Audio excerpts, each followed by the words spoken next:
Sitharaman presented her sixth consecutive budget on February 1st, outlining increased budgetary allocation for the infrastructure sector. To explain more on this, today we have with us Jimit Devani, partner, Deloitte India. Hi, Jimit. Hi, Vainavi. Hi, Jimit. So, Jimit, my first question to you is, let's first start with the fact that interim budget, did it live up to your expectations? Because it's a vote on account and there was a lot of mixed anticipation in the crowd that there might be nothing on it or there might be something. So what did you think about the interim budget? I would say, it was expected because it was going to be a vote on account thing. So there was certainly not going to be a big bang measures anyways announced. So they just gave a roadmap of what they achieved in last 10 years.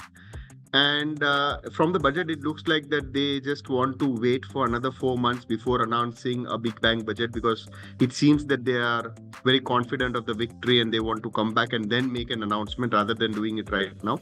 So they've just kept it going, and that shows that they want to just keep it stable for another 4 to 5 months till they get re-elected and then come back.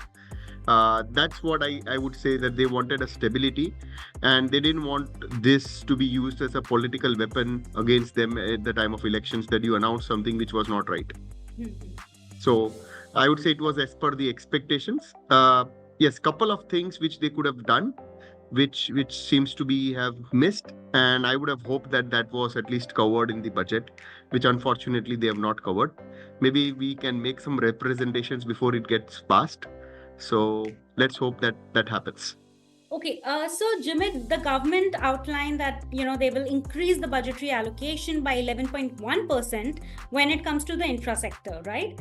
And that would come about 3.4% of the GDP. So yes, where do you think this budgetary allocation will go towards, or as per you, where should it go towards? So if you ask me first, if you look at it, yes, 11.1% as a whole, it's a very significant amount. Mm-hmm. But if you ask me, last 2-3 years, the amount of capital expenditure was in the range of almost 25 to 30%. And that compared to that, this is just 11%. So if you see, there is a comparatively a lower amount. Maybe in terms of quantum, yes, it's very significant.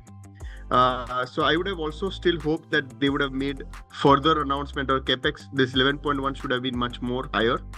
But having said which, based on the trends which was there in the last year as well, when it came to capex, I would say almost last year also, and when there was a national monetization plan which was announced few years back, majority of their expenditure were going to go around I think so roads, railways were covering almost like a 50%, and the third expenditure which they were going to cover was power. So their major expenditure on capex is likely to be towards these three areas, which is roads, railways, and powers. And you would have seen also the corridor, the railway corridor, and everything. So it's you can see the drive towards that thing, which is in accordance with their plan, which they had announced in 2020. You spoke about power and railways. I first want to come up to power. So specifically with the solar rooftop initiative and everything that they have launched, what are your thoughts about that, and how do you think, how fast can the government actually achieve their goals?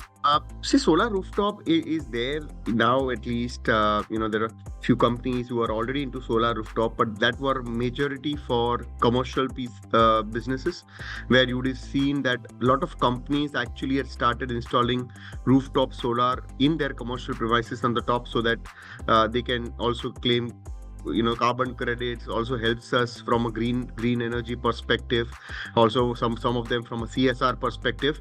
Now what they intend to do is take this initiative forward, and they want to ensure that this is installed at the households, and certainly that will help the customer save a lot of money.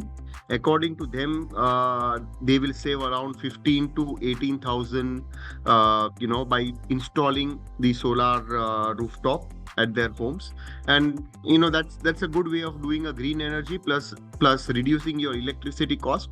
So I think that's a win-win thing, both for the customer as well as for the government. So it's a good measure, which is surely encouraged. Yeah. Okay. Another thing that I wanted to understand is Finance Minister Nirmala Sitharaman talked about digital public infrastructure. Could you elaborate a bit more on that? What exactly was she hinting at? What exactly is digital public infrastructure? Now it depends on what do you interpret as digital public infrastructure. Like today, is she referring to also that, on the roads, there are fast tags which is introduced, which has moved to faster movement of vehicles. Remember, like in digital world, the automation helps you in the following. Because of automation, because of this fast tags, the movement of vehicles increases. The time which it takes to reach from one point to another point reduces. There is a fuel efficiency which comes in, the lower operational cost, the lower logistical cost, and the faster lead time. So by introducing even some of the digital and automation measures, it is not only an appropriate collection mechanism, because this did also help them in appropriate collection of toll, the toll increase, but also the faster logistical improvement. And because remember, in any country, if you want the country to grow, if your logistics are very well done, your roads are beautifully made, if you are able to reach from one place to another at a faster pace, that will help the economy, because more and more people then would be happy to set up their shops in India and also transport their goods from one place to another. That will certainly help the economy. And maybe that's what she's hinting at, that a lot of expenditure would be made on that as well, so that it helps the country.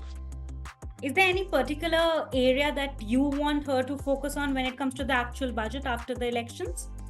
I would say, no. So if after the elections, I believe I would certainly want them to spend more on capex, and 11.1%, frankly, if you ask me, I'm not satisfied. If you consider the trend, it has to be somewhere around 25 to 30, because that will really give a big boost to the economy.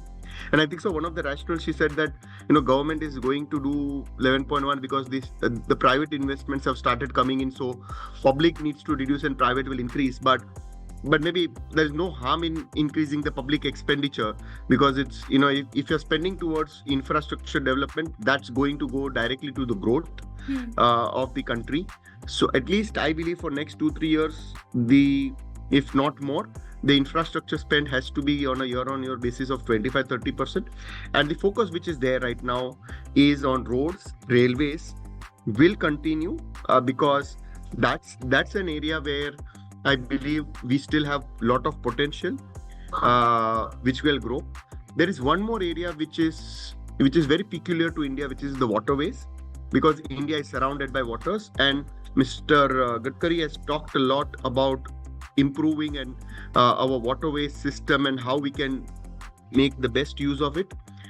While there has been a lot of talk about the same, we still need to implement a lot of measures so that we can make that effective. If that starts working, then I think so there is one more avenue of infrastructure. It will lead to certainly a lot of employment as well, and it will also help in economic growth. So that's what I would think. That's the 3 area of focus which I believe the government should do, apart from the power, because 2070 net zero, that's what government is looking at. So power will continue to remain in focus, apart from these 3 sectors. Okay. Lastly, do you think we'll be able to achieve the target of net zero by 2070? Looks like at least we are directionally on the right track, but it's too early to say. We are still 24. The government is still coming out with the measures. If you ask me, while the measures are there, the key will be the implementation of these measures.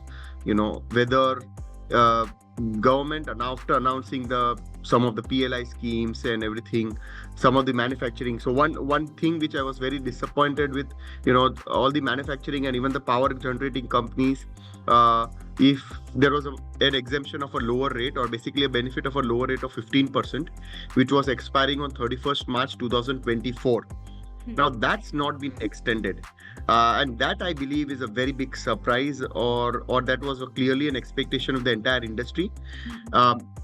If all other benefits which were expiring on 31st March 2024 were practically extended, Ideally, this should also have been extended. The power companies would have benefited, and certainly I would say even that would have helped us move the needle towards our 2070 net zero. I believe if we in the budget which could come in, or maybe in the proposals also before it gets finalized, if there are representations made before March, possibly it could be an oversight and government might also extend this benefit, and that because that's certainly an ask and need of the hour to extend that benefit to 31st March 2025. Ideally, if you ask me, it has to be extended till 4 to 5 years more, because none of the companies ideally plan for only 1 year, but because whenever investments are planned, they see for next 2-3 years, because by the time they acquire the land, set up a project, it will take 2-3 years. So it's better if they would have extended for more years. But it is not a surprise, at least till 2027-28 they did not extend, because that's ideally a job of the new government. So maybe we can see something in July, but at least what I can expect, maybe before the March it gets passed, if the government can extend this benefit for manufacturing and power generation, which is expiring on 31st March 2024 to 2025, that will certainly help. And because this is one measure which I would say almost 100% of the players were expecting this to happen, and which didn't happen. And some of the other benefits which were expiring on 31st 24 anyway got extended. So it's not that government could not have done that.